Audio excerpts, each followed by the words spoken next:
آپ دیکھ رہے ہیں روشن پاکستان نیوز۔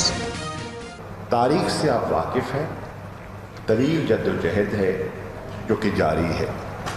اس جدوجہد نے ایک نیا موڑ لیا ہے۔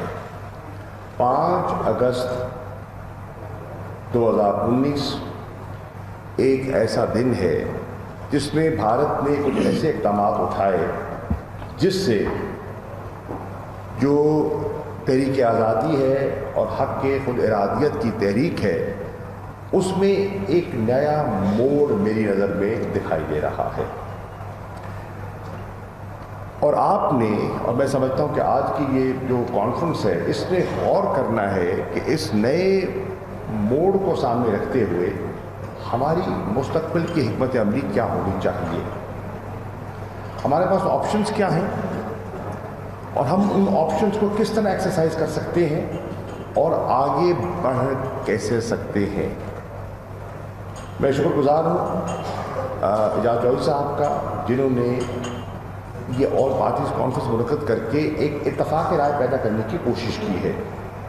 یہ کوشش جب یہ مسئلہ جنم لیا 5 اگست کے بعد یہ جو سامنا واقعہ رونما ہوا، تو یہ کوشش وزیر اعظم پاکستان عمران خان صاحب نے بھی کی اور انہوں نے فوری طور پر ہنگامی بنیادوں پر پارلیمان کا اجلاس بلایا، مشترکہ اجلاس، اور اس پر 2 دن بحث ہوئی اور 2 دن بحث کے بعد ایک متفقہ قرارداد پیش کی گئی اور پاس کی گئی۔ تو اس سے ایک میسج دینا مقصود تھا کہ کشمیر کے مسئلے پر ساری قوم متفق ہے، سیاسی اختلافات کے باوجود اس نقطے پر آج بھی قوم متفق ہے۔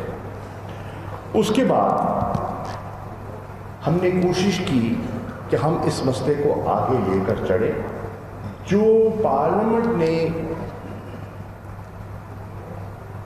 رہنما اصول مرتب کیے ان کو سامنے رکھتے ہوئے چنانچہ پہلا فیصلہ یہ ہوا کہ ہمیں اس مسئلے کو انٹرنیشنلائز دوبارہ کرنا ہے۔ اس لیے کرنا ہے کہ ہم جو مرضی کہتے جائیں، بہت عرصے سے یہ مسئلہ بیک برنر پہ چلا گیا تھا اور اس پر بات نہیں ہو رہی تھی۔ دنیا کی توجہ پٹ گئی تھی، نئے مسائل سامنے آ گئے تھے، 9/11 ہو گیا تھا اور ہندوستان نے بڑی چالاکی سے جو کشمیر کی جدوجہد ہے، جو حق خود ارادیت کی تحریک ہے، اس کو دہشت گردی سے منسوب کر دیا۔